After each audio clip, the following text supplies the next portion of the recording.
Jadi alur cerita si Shinji pada channel ini mengambil episode asli dalam manghuanya ya kawan-kawan.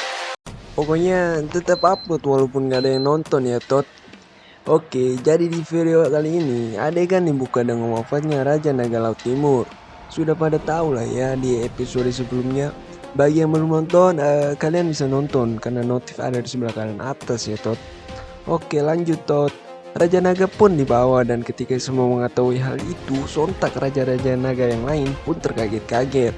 Namun si naga laut selatan yang munafik ini, dia memfitnah jika Auksula yang membunuhnya. Raja-raja naga yang lain pun ingin membalaskan dendamnya pada Auksu. Bagi yang belum tahu, Auksu ini adalah anak Raja Naga Laut Timur ya, tot. Raja Naga Laut Selatan pun terus memframing masyarakat di situ agar membunuh Auksu. Namun dengan tiba-tiba Arexo pun datang dan langsung bilang, kamu tidak perlu berpura-pura lagi. Sepertinya Arexo ini sudah tahu ya, tot sekalian. Di sini Arexo yang sebelumnya ingin dihujani panah pun langsung melepaskan jiwa naganya. Sebelumnya Arexo ini dijebak ya kawan-kawan. Dia dibawa ke tengah arena dan langsung ingin dihujani panah. Arexo pun kemudian memberitahu bahwa Laut Selatan lah yang membunuh ayahnya.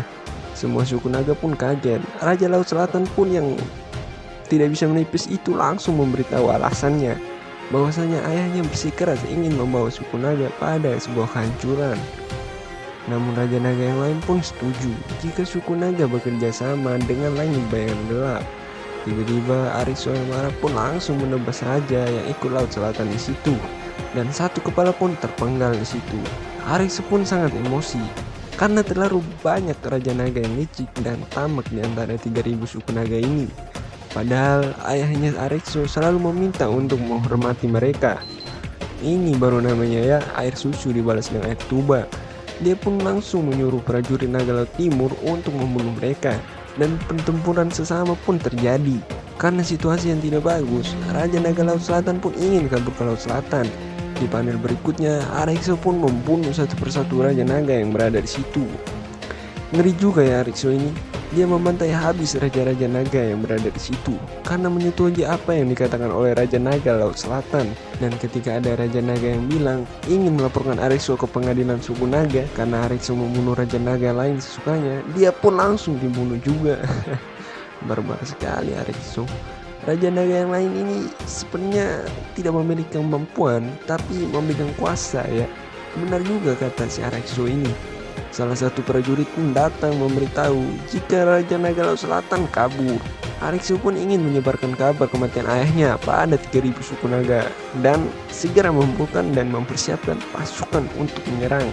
Raja-raja naga satu persatu pun mendapat pesan itu. Dia ingin mengumpulkan raja naga yang lain untuk menyerang Laut Selatan.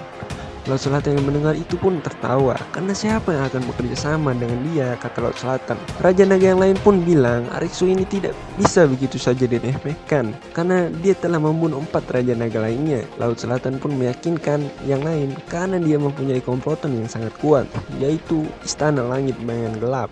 Skin tiba-tiba berpindah kembali ke kelompok Tan Sanzang dan kawan-kawan yang berada di negeri Tengkorak Putih. Nampak mereka sedang mengikuti sang pendekar Tengkorak Putih. Mereka yang sudah pernah melewati jalan ini pun kembali bernostalgia karena jalan yang mereka lalui persis sama dengan dulu yang mereka lalui. Negara Tengkorak Putih adalah salah satu negara yang terbesar di jalur monster. Gokong pun sudah curiga karena dia merasakan adanya aura siluman yang sangat tidak mengenakan. Selanjutnya, selepas mereka berjalan, pun akhirnya mereka telah sampai di negara Tengkorak Putih.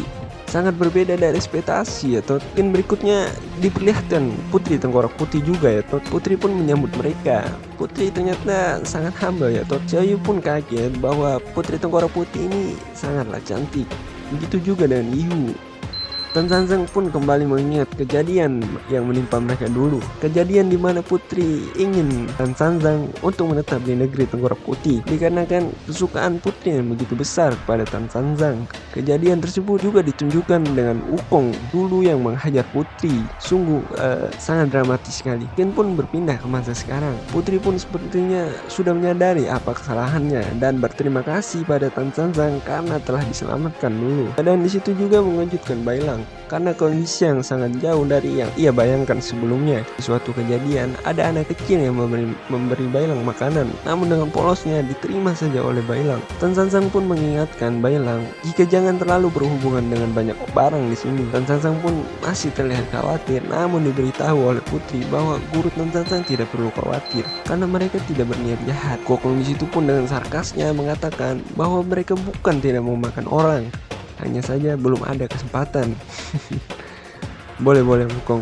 Putri pun mengingatkan Tan San Sang biar bagaimanapun Tan San Sang ini melewati negara Tengkorak Putih, jadi ya harus menaati aturan yang berada di situ. Singkatnya, Putri ingin Tan San Sang menetap karena Putri ingin Tan San Sang menjelaskan kitab kuno yang sulit dia pahami oleh Putri sendiri. Gokong pun sempat menolak, namun tidak dengan Tan San Sang. Dia ingin membantu Putri terlebih dahulu. Putri pun menyiapkan tempat peristirahatan mereka. Singkatnya, pada saat sudah sampai, Tan San Sang mengatakan jika dia butuh waktu 2-3 hari untuk membuat catatan di kitab tersebut. Namun Gokong yang masih ragu akan hal itu pun ikut menjaga gurunya pada saat membuat catatan. Gokong pun menanyakan kembali, apa kamu masih tetap bersikeras ingin menginap di sini? Gokong takut jika Putri akan kumat lagi. Tan San Sang pun menenangkan Gokong bila Putri Tengkorak Putih sudahlah berubah. Gokong merasa bahwa gurunya hampir tergoda oleh Putri.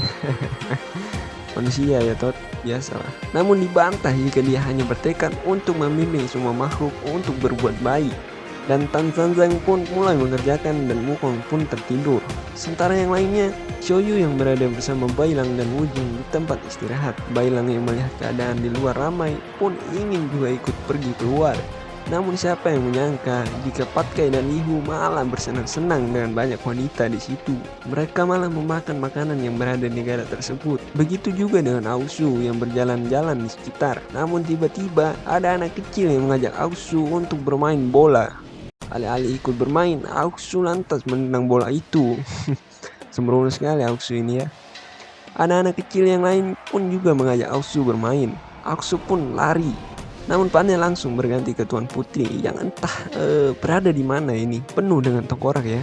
Ternyata dia menghadap ayahnya. Ternyata juga dia sedari awal telah menyiapkan rencana ini agar Tan San Sang dan kawan-kawan menetap di negeri tersebut. Ayah tersebut pun menginginkan kitab ajaib yang dibawa Tan San Sang.